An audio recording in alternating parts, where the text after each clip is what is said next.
Hello and welcome back to another episode of Generation Films.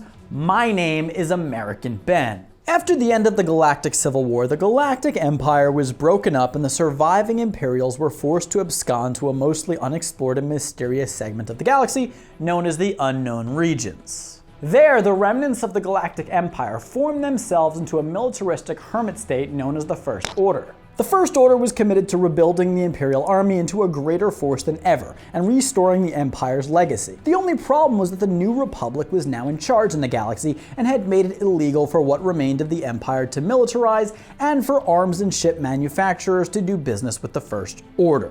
However, the New Republic didn't have control over every part of the galaxy, and for the most part, the unknown regions were out of their jurisdiction. Actually, they didn't really have the technology or desire to travel there or traverse that part of space in the first place. Thanks to the Attendants, though, a race of mute aliens with special navigation abilities, the First Order was able to travel competently through that part of space, and thus manage their operations there quite well. As far as the remilitarization went, various arms and ship-producing companies in the galaxy partnered with each other to form subsidiaries on location in the unknown regions that could produce resources for the First Order outside of the reach of the New Republic and the terms of the Galactic Concordance.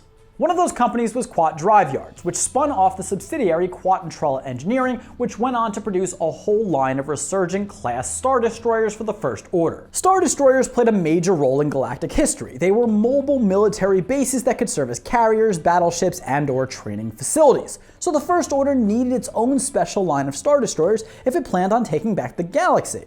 Thus, we get the Resurgent-Class, which helped the First Order rise to prominence. And the ship was pretty great. It was a powerful ship that was an imposing force in combat, so we're going to have to dig deep in order to find what's wrong with it, which is exactly what we're going to be discussing today. But first, shirt change.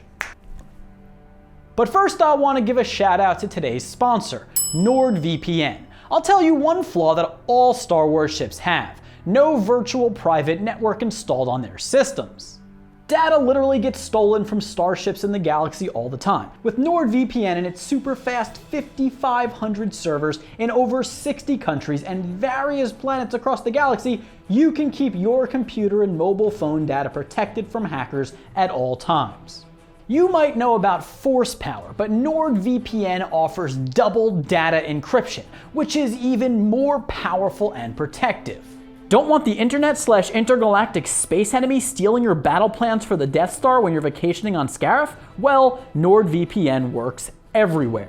Which means you can access Netflix and other banned websites in countries like China and on planets like Mustafar.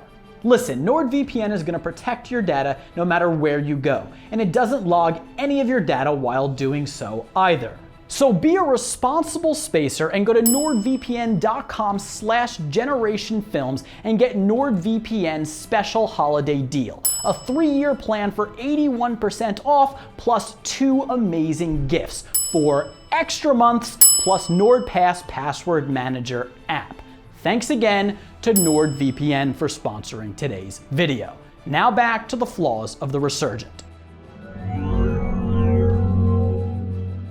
Now, the first flaw I want to talk about is manpower. As the First Order rose, they built up an army of stormtroopers. Project Resurrection was the First Order's initiative by which they kidnapped children from planets and nearby systems and conscripted them into their army. This was the main way that the First Order recruited soldiers into their military, and such tactics allowed them to successfully fill out their ranks.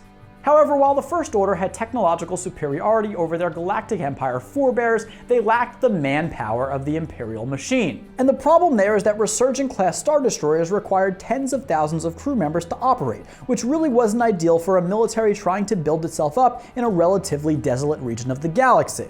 I mean, it didn't help that they were just executing people left and right, but still, they didn't really have the manpower to operate these ships, or at least not a whole line of these ships. The crews on the Resurgent-Class ships were managed in a way that fostered unity and efficiency, so the flaw here isn't the crews themselves, but simply the amount of crew required.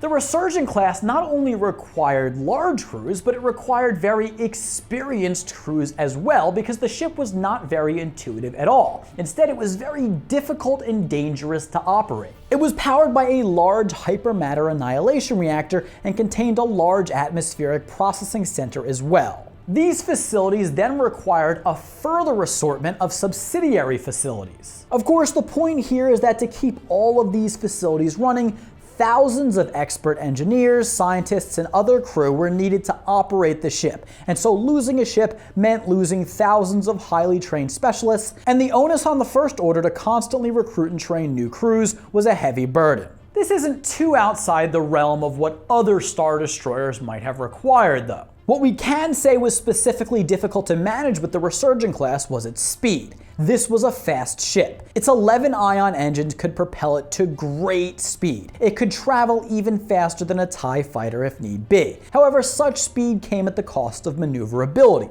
At top speeds, the ship needed a lot of counter thrust for even the smallest maneuver.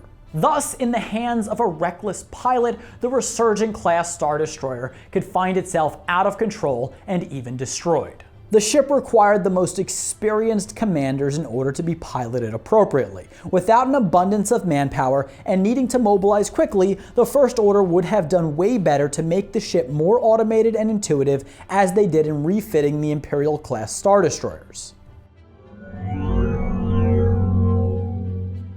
Actually, maneuverability needs to be its own flaw, really, because compared to previous Star Destroyers like Venators, the Resurgent-Class was much less maneuverable. If fired upon, they really couldn't get out of the way very well. In contrast, as Venator-class Star Destroyers were relied upon for roles beyond that of a destroyer, they were much more agile and could dodge incoming fire quite adeptly.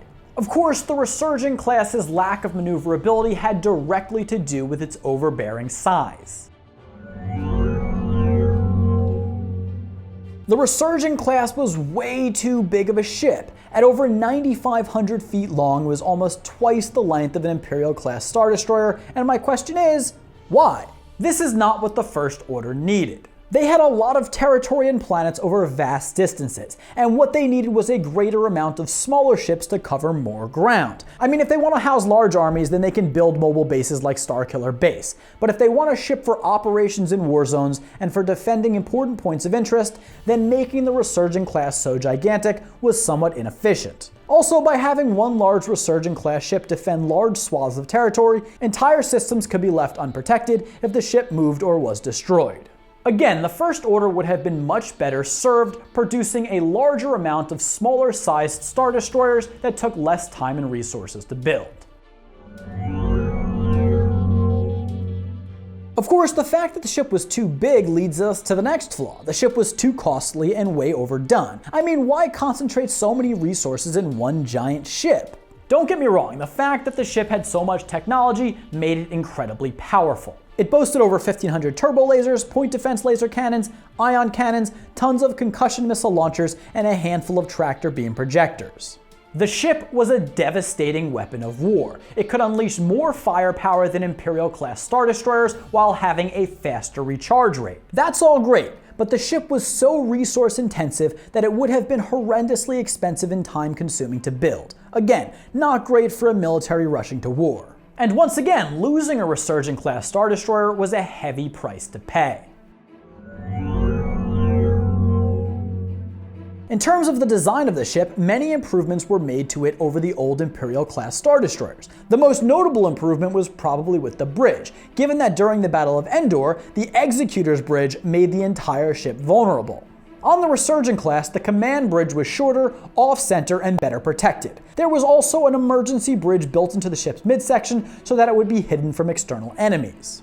The emergency bridge had an on-call crew that could take over for the main crew if the latter was eliminated. However, the construction of the ship still had some fundamental flaws. The most major to me would be the ship's overhang. Historically, Rebel fighters have always been able to fly in the nooks and crannies of Star Destroyers while dodging their firepower. You would think that the people who designed the Resurgent-class would be smart enough to construct the ship in such a way that its construction could not be used against itself by enemies. However, the overhang on the Resurgent-Class is especially pronounced and seems to present a fairly good option for rebels to hide under in order to get out of the way of many of the ship's point defense weapons.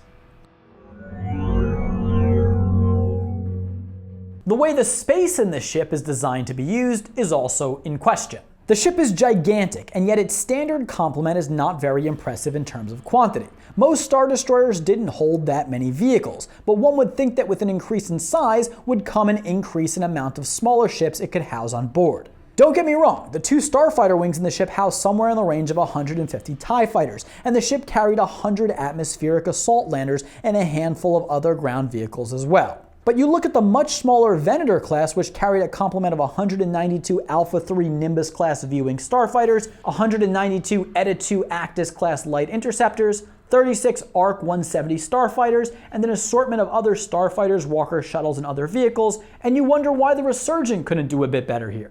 The ship certainly should have been able to carry more vehicles for deployment on land following planetary invasions. I mean, it's great that the ship contained a variety of facilities, such as training complexes for stormtroopers and pilots, but it would seem to me that the ship would have been better served by providing more room for fighters and vehicles and less room for training centers, health clubs, and spas.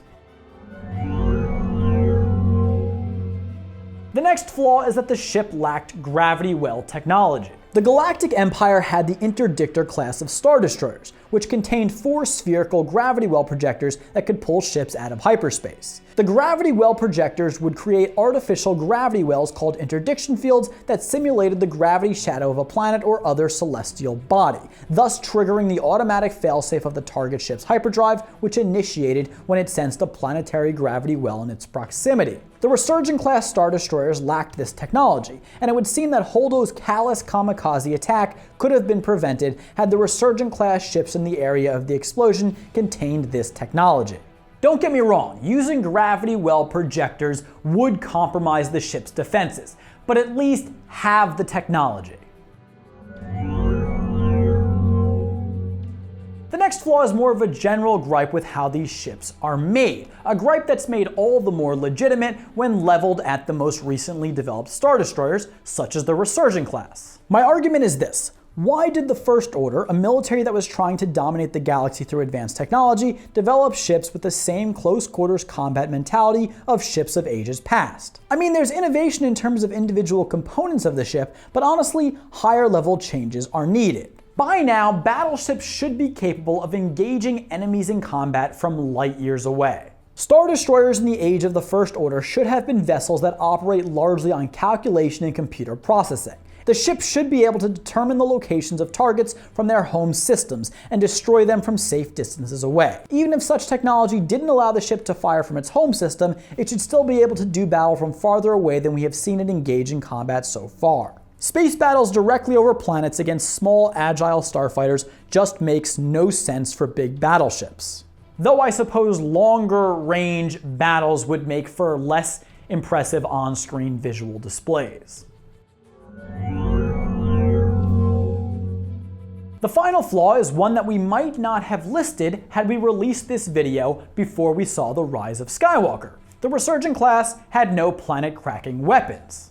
Now that we know that in the age of the First Order, Palpatine was able to produce a whole armada of Imperial-class Star Destroyers, each with a planet-killing laser, it does seem that a battleship with this type of importance should have at least one cataclysmically destructive weapon. After all, in 40K, even the babies have planet-cracking weapons attached to them. Now that Palpatine has normalized planet-destroying weapons on Star Destroyers, I'm sure we'll see it more in the future. Anyway, that is the video. I hope you enjoyed it. If you did, please do give it a like. Definitely comment down below. Remember to subscribe to our channel and hit that notification bell. And definitely go over to our Instagram page at The Generation Films and give us a follow there. Thanks one more time to NordVPN for sponsoring today's video. For now, my name is American Ben, and I'll catch you next time. Generation Films, peace.